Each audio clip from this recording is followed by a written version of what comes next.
Hello student, welcome in biology video tutorial. We are learning the topic that is control and coordination. In this video lecture, we are going to learn about the neural tissue. What are neural tissue? Neural tissues are the basic components of our nervous system. Neural tissue हे जे आहेत हे आपण आजच्या video लेक्चरमध्ये शिकणार आहोत आणि न्यूरल टिश्यू म्हणजेच आपली जी नर्वस सिस्टीम आहे, चेतासंस्था आहे, या नर्वस सिस्टीमचे बेसिक फंक्शनल युनिट्स आहेत. The neural tissue are of two types, that are neurons and neuroglia. It is also called as glia cells. Neural tissue हे जे आहेत हे न्यूरॉन्स आणि ग्लिया सेल्स या दोन टाईपच्या सेल्सपासून बनलेलं आहे.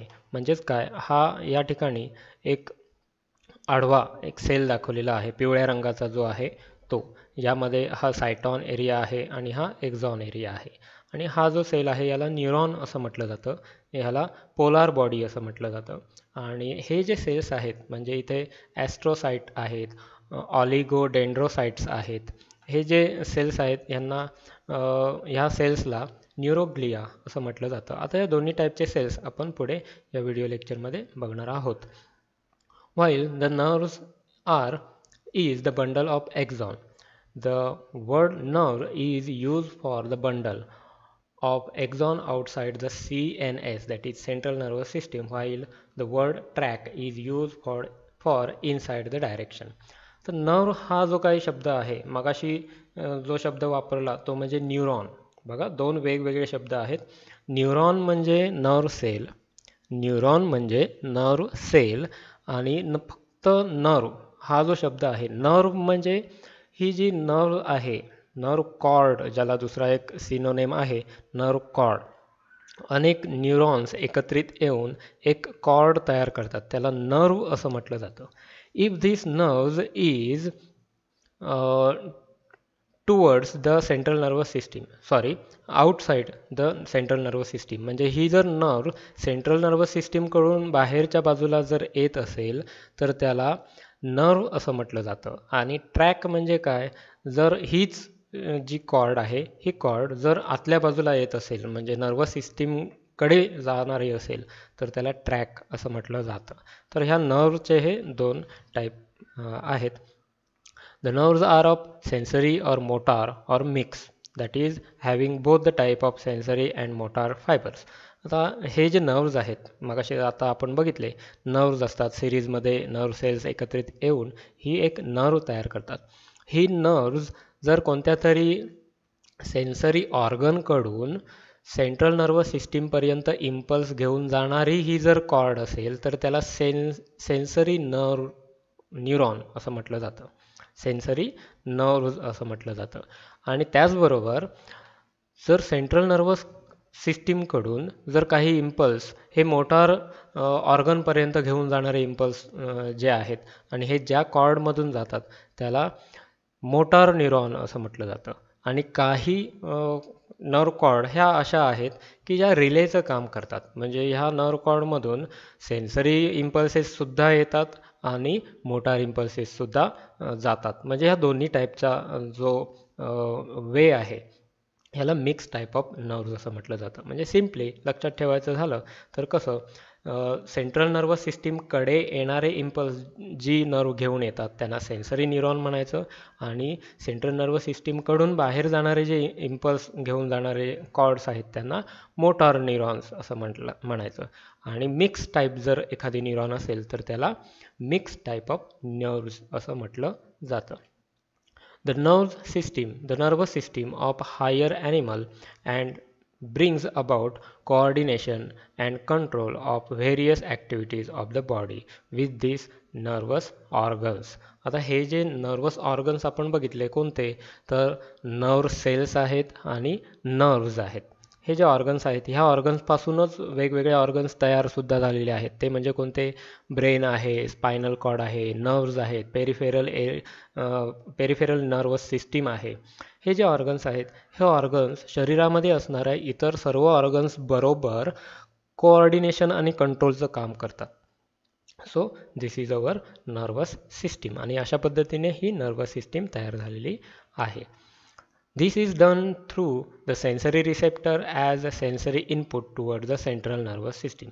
तर ह्या संपूर्ण नर्वस सिस्टीममध्ये जे इम्पल्सेस सेन्सरी ऑर्गन्सकडून ब्रेनपर्यंत जातात, हे इम्पल्सेस कुठून तरी जनरेट केले जातात.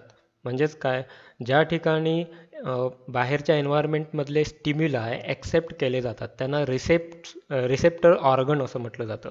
For example there are 5 types of receptor organs that are skin, tongue, ear, nose and eyes. हे 5 काय आहेत, पंचेंद्रिये म्हणजे पंच ज्ञानेंद्रिये आहेत. बाहेरून जे काही इम्पल्सेस बाहेरून जे काही स्टिम्युलाय आपल्याला मिळतात हे ह्या 5 प्रकारच्या ऑर्गन्समध्ये रिसीव्ह केले जातात आणि ह्या ऑर्गन्समध्ये ह्या सर्व टाईपचे हे काय आहेत, रिसेप्टर सेल्स आहेत. हे सगळे न्यूरॉन्सचेच प्रकार आहेत, परंतु हे काय करतात, इम्पल्सेस जनरेट करतात, म्हणून यांना रिसेप्टर्स असं म्हटलं जातं. म्हणजेच काय, डोळ्यांमध्ये आपल्याला व्हिजन चे रिसेप्टर्स दिसून येतील, कानांमध्ये हिअरिंगचे रिसेप्टर्स दिसून येतील, स्मेल आणि टेस्ट हे केमो रिसेप्टर्स आहेत, हे आपल्याला नाकामध्ये आणि टंगमध्ये दिसून येतील, आणि टच हे जे टेक्टो रिसेप्टर्स आहेत हे आपल्याला स्किनमध्ये दिसून येतात. तर हे अशा प्रकारचे स्पेशलाइज सेल्स आहेत की जे एक्सटर्नल एन्व्हायरमेंटकडून स्टिम्युलाय कॅप्चर करतात आणि इम्पल्स जनरेट करतात. त्यांना रिसेप्टर्स ऑर सेन्सरी रिसेप्टर्स असं म्हटलं जातं. Processing is carried out in the CNS, central nervous system, and then through the motor command the response is sent out. म्हणजेच काय, जे सेन्सरी ऑर्गन्सकडून इम्पल्सेस जनरेट झालेले आहेत आणि ते जनरेट झालेले इम्पल्सेस सेंट्रल नर्वस सिस्टीमपर्यंत येऊन पोचतात. आता इथे ब्ल्यू कलर जो आहे हा सेंट्रल नर्वस सिस्टीमचा आहे, इथपर्यंत येऊन हे पोचतात आणि ह्या ठिकाणी काय होतं, त्या आलेल्या इम्पल्सेसवरती प्रोसेसिंग केली जाते आणि त्याच्या रिलेटेड ज्या काही हालचाली आपल्या शरीराकडून झाल्या पाहिजेत त्या हालचालीसाठी तयार होणारे जे इम्पल्सेस तयार होतात हे इम्पल्सेस मोटार नर्व्सकडून मोटार ऑर्गन्सपर्यंत पोहोचवले जातात. The nerves arising from the cyton of CNS travels throughout the body, transmitting the nerves impulses to or from the central nervous system. आता हे जे काही नर्व्ज आहेत हे नर्व्ज सेंट्रल नर्वस सिस्टीम आणि जे काही ऑर्गन्स आपल्या शरीरामध्ये प्रेझेंट आहेत ह्या ऑर्गन्सच्या दोघांच्या मध्ये हे कनेक्शनचं काम करायचं काम करतात. त्यांना आपण नर्व्ज असं म्हणायचं. आणि हे जे नर्व्ज आहेत हे नर्व्ज ऑर्गनकडून इम्पल्सेस सेंट्रल नर्वस सिस्टीमपर्यंत नेतात, त्याचबरोबर सेंट्रल नर्वस सिस्टीमकडून त्या ऑर्गनपर्यंत इम्पल्स न्यायचं कामसुद्धा करतात. म्हणजे दोन्ही टाईपचे हे कामं या नर्व्ज करून केली जातात. म्हणजेच सेन्सरी नर्व्ज आणि मोटार नर्व्ज या दोन्ही टाईपच्या नर्व्जकडून ही कामं केली जातात. On average of the human brain has 86 billion neurons are there. आपल्या ह्युमन ब्रेनमध्ये जवळजवळ 86 बिलियन एवढे न्यूरॉन्स प्रेझेंट आहेत. 1 मिलियन म्हणजे 10 लाख आणि 10 मिलियन म्हणजे 1 बिलियन. म्हणजे अशा पद्धतीने 86 बिलियन एवढे न्यूरॉन्स आपल्या ब्रेनमध्ये प्रेझेंट आहेत. म्हणजे विचार करा किती संख्येमध्ये हे न्यूरॉन्स आपल्या ब्रेनमध्ये प्रेझेंट आहेत. It is estimated most human beings use only 10% of the brain's capacity.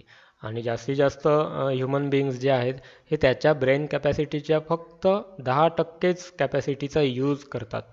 Imagine if we कुड ॲक्सेस 100%.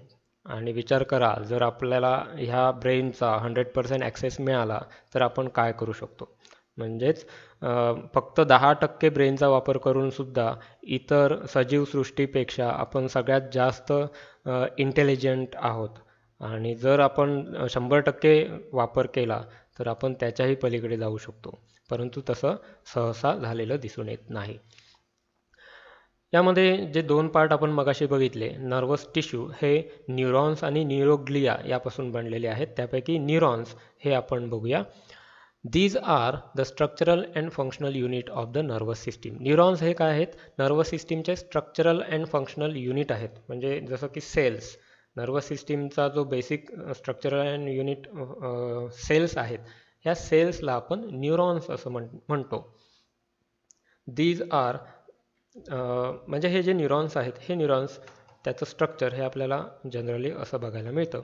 म्हणजे एक सायटॉन बॉडी दिसून येते, त्याचबरोबर काही फायब्रिल्स आलेले बाहेर दिसून येतात, याला आपण डेंड्रॉन्स म्हणतो. आणि एक जो थ्रेड लाईक स्ट्रक्चर आहे तो लांबपर्यंत जाऊन पोचतो. इथे ह्या डायग्रॅममध्ये सुद्धा हा छोटा दाखवलेला आहे. ॲक्च्युली हे जे टोक आहे हे खूप लांब असतं आणि ह्याला एक्झॉन असं म्हटलं जातं. इन डिटेल आपण पुढे बघूया. Each multipolar neuron has three parts that are cyton or cell body, dendron and axon. ह्याचे 3 पार्ट्स असतात. पहिला आहे सायटॉन, म्हणजे हा जो आहे ह्याला सायटॉन म्हणायचं, ह्यालाच दुसरं नाव आहे सेल बॉडी. जनरल जो सेल असतो त्याच पद्धतीने हा सुद्धा सेल ॲनिमल सेल प्रमाणे हा दिसून येतो. त्याचबरोबर दुसरा पार्ट आहे डेंड्रॉन. या सेलच्या सराउंडिंग्समध्ये आपल्याला काही असे नेटवर्क लाईक स्ट्रक्चर दिसून येतात, आउटग्रोथ आलेले दिसून येतात, यांना काय म्हणायचं, dendron. And axon. Axon is a long thread like structure. हा जो आहे हा लांब थ्रेड सारखा एक स्ट्रक्चर आहे. या डायग्रॅममध्ये हा जो एक्झॉनचं लेंथ आहे, ही लेंथ ॲक्च्युअल प्रपोर्शनेटमध्ये आपण दाखवू शकत नाही, कारण की हे जे एक्झॉन आहेत हे ॲक्च्युअली खूपच लांब अंतरापर्यंत पोहोचलेले असतात. The cyton has distinct central nucleus with a nucleolus and neuroplasm. आता हे जे सायटॉन आहे या सायटॉनमध्ये काय आहे, हा एक न्यूक्लियस आहे आणि त्याचबरोबर न्यूक्लियसच्या आतमध्ये न्यूक्लिओलस असतो आणि हे जे मॅट्रिक्स बनलेलं आहे ह्या मॅट्रिक्सला न्यूरोप्लाझम असं म्हटलं जातं. A clear film of a cytoplasm surrounds the nucleus around which there are neurofibrils, nasal granules and other cell organelles. आणि ह्या न्यूक्लियसच्या बाहेरच्या बाजूला इथे जर आपण बघितलं तर ह्या न्यूक्लियसच्या बाहेरच्या बाजूला काही एंडोप्लाझ्मिक रेटिक्युलम दिसून येतात, स्मूथ एंडोप्लाझ्मिक रेटिक्युलम आहेत, त्याचबरोबर मायटोकॉन्ड्रिया आहेत.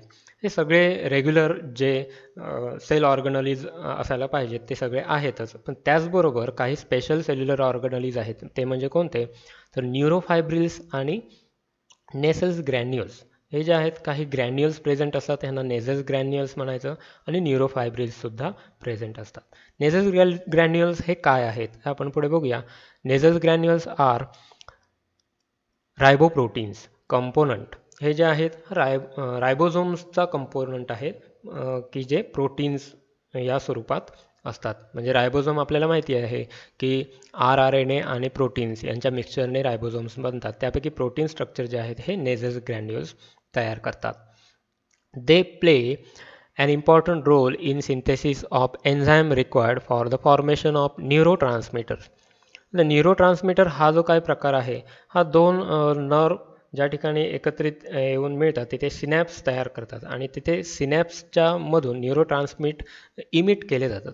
आणि हे जे न्यूरोट्रान्समीटर असतात these are in the form of proteins. Neurotransmitter हे प्रोटीनच्या फॉर्म्समध्ये असतात आणि ह्या प्रोटीन्सची निर्मिती किंवा ह्या न्यूरोट्रान्समीटरची निर्मिती ज्या एन्झाईम्सपासून होते त्या एन्झाईम्स तयार करण्यासाठी ह्या नेझल्स ग्रॅन्युल्सची महत्त्वाची भूमिका आहे. म्हणजे थोडक्यात आपण असं म्हणू शकतो की नेझल्स ग्रॅन्युल्समुळे इम्पल्स जनरेट होतात किंवा इम्पल्स तयार केले जातात असं सुद्धा आपण म्हणू शकतो. Neurofibrils they plays an important role in transmission of the nerve impulse. आणि ग्रॅन्युल्सने जे काही इम्पल्स तयार केलेले आहेत ते कॅरी करण्याचं काम हे न्यूरोफायब्रिल्स करतात. Then next part is dendrons. Dendrons are many small conical processes arising from the cyton. Dendrons हे या सायटॉनच्या बाहेरच्या बाजूला हे जे काही कोनिकल स्ट्रक्चर दिसतात, रूट स्ट्रक्चर, याला काय म्हणायचं, dendrons. These are highly branch in to fine dendrites. आणि यांचं ब्रँचिंग होऊन जे सगळ्यात स्मॉलेस्ट युनिट तयार होतो त्यांना डेंड्राइट्स असं म्हटलं जातं. Nasal granules and neurofibrils both can be seen at the base of the dendrons. या डेंड्रॉन्सच्या बेसवरती न्यूरोफायब्रिल्स आणि नेझल ग्रॅन्युल्स हे दोन्ही बघायला मिळतात. They transmit the message towards the cyton. आणि हे काय करतात, ह्या डेंड्राइट्समधले जो काही मेसेज आहे तो सायटॉनपर्यंत ट्रान्समिट करायचं काम करतात. Then next part is axon. Axon is a single long, usually unbranched processes arising from the cyton at axon hillox. Axon hillocks हा जो काही सायटॉनचा पार्ट आहे, या ॲक्झॉन हिलॉक्सकडून एक लांब थ्रेड लाईक स्ट्रक्चर बाहेर आलेला दिसून येतो, त्याला आपण ॲक्झॉन असं म्हणतो. आणि जनरली हा अनब्रँच असतो. In rare case it may be seen as a branching. That branching is called as collateral. Nissl's granules are absent in this axon. ॲक्झॉनमध्ये नेझल ग्रॅन्युअल्स नेहमी ॲबसेंट असतात. Terminally, the axon gives out branches called as telodendron. The axon carries the message away from the cyton. आता हा जो axon आहे, हा axon सायटॉनकडून message हा दुसऱ्या टोकापर्यंत घेऊन जायचं काम करतात. म्हणजे ह्या सायटॉनपासून अवे लांबपर्यंत हा मेसेज घेऊन जायचं काम करतात. आणि ज्या ठिकाणी टर्मिनल एंडला जिथे ब्रँचिंग दिसून येतात, ह्या ब्रँचिंगचे हे जे स्मॉलेस्ट युनिट आहेत त्यांना टिलोडेंड्रॉन म्हणून ओळखलं जातं. बघा, दोन वेगवेगळे शब्द आहेत. जो शेवटच्या टोकाला जो आहे, ॲक्झॉनच्या शेवटच्या टोकाला, त्याला टिलोडेंड्रॉन म्हणायचं. आणि जे सायटॉनच्या ठिकाणी आहेत त्याला डेंड्राइट्स असं म्हणायचं. म्हणजे डेंड्राइट्स इथे स्टिम्युलाय इनपुट होतात, म्हणजे इथे रिसीव केले जातात आणि इथून ट्रान्समिट केले जातात, बाहेर टाकले जातात. म्हणजे हा इनडोअर आहे असं आपण म्हणू शकतो आणि हा आउटगोईंग आहे असं म्हणू शकतो. इनकमिंग इथून होतं, डेंड्राइट्समधून होतं. आउटगोईंग हे टिलोडेंड्रॉन्समधून होतं, असं नेहमी लक्षात ठेवा. The axon may gives out lateral branches called as collateral. काही ॲक्झॉन हे लॅटरल ब्रँचेस दाखवतात, त्यांना आपण कोलॅटरल असं म्हणतो. The terminal branches attached to the muscle, gland, skin or telodendrites of another neurons. हे जे टर्मिनल ब्रँचेस असतात, हे टर्मिनल ब्रँचेस एकतर कोणत्या तरी स्किनला, मसल्सला, कोणत्या तरी ग्लँडला किंवा दुसऱ्या एका सायटॉनला हे अटॅच झालेले असतात. आणि हे जे अटॅचमेंट आहेत, ही अटॅचमेंट जर आपण अशी ब्रॉड करून बघितली तर ही ब्रॉड केलेली अटॅचमेंट या पद्धतीची दिसेल. The interconnection between two neurons or neuron with motor organ is called as synapse. म्हणजे हा जो नर्व आहे, हा नर्व याचे टिलोडेंड्रॉन ज्या ठिकाणी अटॅच होतात, ती जी अटॅचमेंट आहे ही अटॅचमेंट या पद्धतीची दिसते आणि ह्याला आपण सिनॅप्स असं म्हणतो. सिनॅप्सचं जे जनरल स्ट्रक्चर आहे, हे एका टिलोडेंड्रॉनकडून दुसऱ्या डेंड्राइटपर्यंत इम्पल्स काय केले जातात, पास ऑन केले जातात. आणि हे इम्पल्स कसे पास होतात हे पुढे आपण बघूया. हा सिनॅप्स आहेत. हा वरचा जो स्ट्रक्चर आहे तो आहे प्री सिनॅप्टिक मेम्ब्रेन आणि खालचा जो आहे हा पोस्ट सिनॅप्टिक मेम्ब्रेन आणि मधला जो गॅप आहे त्याला सिनॅप्स असं म्हटलं जातं. म्हणजेच एका टिलोडेंड्रॉनमधून जे इम्पल्सेस येतात हे डेंड्राइटमध्ये जातात आणि ते जाण्याचं काम ह्या मधल्या काही गॅपमधून होतं. आणि ह्या गॅपमध्ये न्यूरो ट्रान्समीटर, जे आपण मगाशी म्हटलं होतं न्यूरो ट्रान्समीटर, हे न्यूरो ट्रान्समीटर इथे काय होतात, जनरेट होतात आणि डेंड्राइटमध्ये रिसीव्ह केले जातात. आणि as soon as the dendrite receives the neurotransmitter they create another impulse in that cell. म्हणजे हा जो आहे हा दुसऱ्या सेलचा युनिट आहे आणि वरचा जो सेल आहे हा पहिल्या सेलचा युनिट आहे. म्हणजे ह्या पहिल्या सेलने दुसऱ्या सेलला हे न्यूरो ट्रान्समीटर दिले की लगेच हा दुसरा सेल काय करतो, इम्पल्स जनरेट करतो. आणि ही जी क्रिया असते ही खूप फास्ट होते, म्हणजे इलेक्ट्रिक स्पीडने ही क्रिया होत असते. एवढ्या फास्ट पद्धतीने ह्या सगळ्या क्रिया होत असतात. इट युजली, म्हणजे हा जो सिनॅप्स आहे, हा सिनॅप्स हा युजली ॲक्झोडेंड्रॉनिक असतो किंवा ॲक्झॉनिक असतो, ॲक्झोसोमॅटिक असतो किंवा डेंड्रोडेंड्रॉनिक असतो. म्हणजे सिनॅप्सचे काही प्रकार आहेत. म्हणजेच हा जर डेंड्राइट आहे, हा डेंड्राइट म्हणजे ॲक्झॉनचा हा जो पार्ट आहे टिलोडेंड्रॉन, हा ॲक्झॉन जर डेंड्राइटला अटॅच झाला, दुसऱ्या सेलच्या डेंड्राइटला अटॅच झाला तर त्याला ॲक्झोडेंड्रॉनिक म्हणायचं. त्याचबरोबर हा ॲक्झॉन आहे, हा ॲक्झॉन जर दुसऱ्या सेलच्या सोमॅटिक बॉडीला अटॅच झाला तर त्याला ॲक्झोसोमॅटिक सिनॅप्स असं म्हणायचं. त्याचबरोबर हा जो एक्झॉन आहे हा दुसऱ्या एका सेलच्या एक्झॉनलाच अटॅच झाला तर एक्झॉनिक सिनॅप्ट म्हणायचं. आणि त्याचबरोबर चौथा एक प्रकार आहे की हे जे डेंड्रॉइड्स आहेत हे डेंड्रॉइड्स एकमेकांना अटॅच झालेले असतील, हे जर जवळ असतील आणि हे एकमेकांना अटॅच असतील तर ह्याला डेंड्रोडेंड्रॉनिक सिनॅप्स असं म्हटलं जातं. So these are some type of synapses. The cyton are generally found inside the brain, spinal cord and the ganglion. हे सायटॉन हा जो प्रकार आहे म्हणजे सायटॉन म्हणजे समजा हा नर्व सेल आहे, नर्व सेलचा हा जो पार्ट आहे याला सायटॉन म्हटलं जातं. आणि एक्झॉन मी मगाशी सांगितल्याप्रमाणे एक्झॉन हा लांबीने खूप असतो आणि ह्या एक्झॉनच्या एकत्रित बंडल्स जे येतात त्यांना नर्व्ज असं म्हणतात.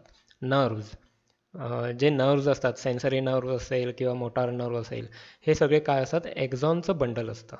आणि हा जो पार्ट आहे हे अनेक सेल एकत्रित येऊन काय करतात, व्हाईट मॅटर तयार करतात. आणि हा व्हाईट मॅटर आपल्याला कुठे दिसून येतो, ब्रेनमध्ये, स्पायनल कॉर्डमध्ये आणि गँग्लियॉनमध्ये दिसून येतो.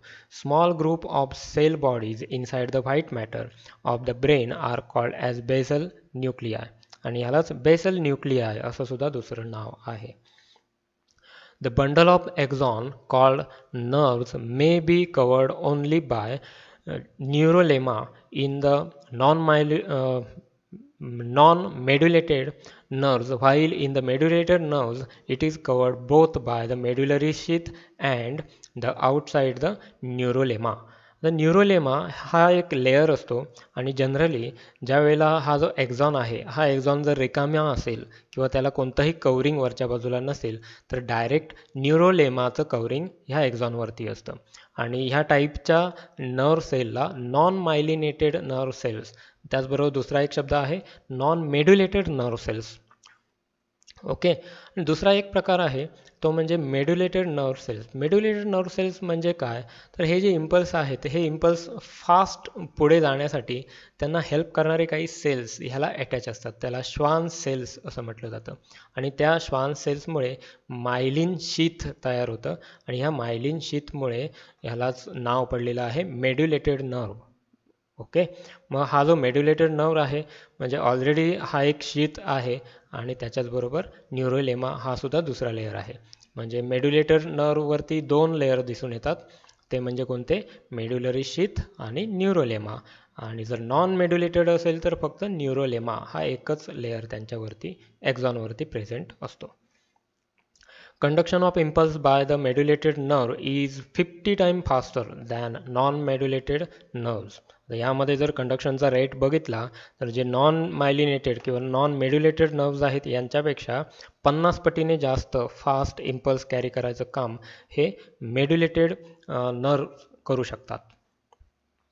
The connective tissues covering around the nerve fascicles is called as endoneurium.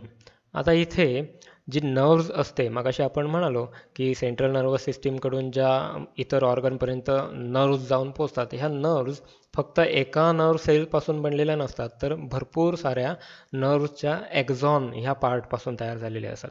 आणि त्या नर्व्जचा जो एक्झॉन आहेत हे असे अनेक एक्झॉन्स एकत्रित येतात. ओके. मग हा जो एकत्रित आलेला जो पार्ट आहे याला फॅसिकल असं म्हटलं जातं.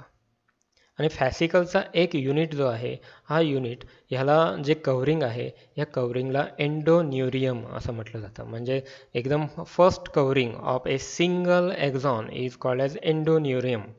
पहिल्या कव्हरिंगला एंडोन्युरियम असं म्हणायचं. Then few nerve fasciculi with endoneurium are surrounded by the connective tissue called as पेरिन्युरियम. आणि असंच हे एंडोन्युरियम असणारे काही फॉसिक्युलाय एकत्रित येऊन अजून एक बंडल तयार करतात. ते बंडल थोडं मोठं असतं आणि हे बंडल ज्या कनेक्टिव्ह टिश्यूने सराउंड केलेलं आहे त्याला पेरिन्युरियम असं म्हटलं जातं.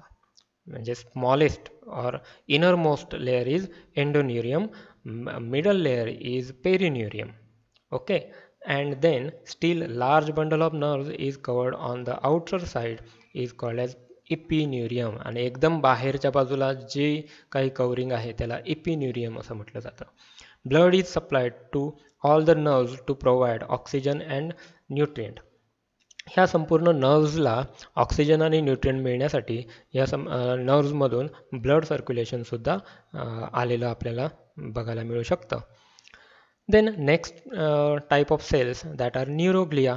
आता दुसरा जो टाईप आहे न्यूरोग्लिया, ते आपण बघूया. इथे आपण बघितलं की हा जो टाईप आहे, येलो कलरचे हे जे दोन सेल्स आहेत हे न्यूरॉन सेल्स आहेत, ज्याची माहिती आताच आपण घेतली. त्याचा सायटॉन हा पार्ट असतो आणि हा एक्झॉन पार्ट याच्यामधून गेलेला आहे. हा सुद्धा सायटॉन आहे, एक्झॉन पार्ट आहे. त्याचबरोबर हा ब्ल्यू कलरचा आहे, ग्रीन कलरचा आणि ब्राऊन कलरचा.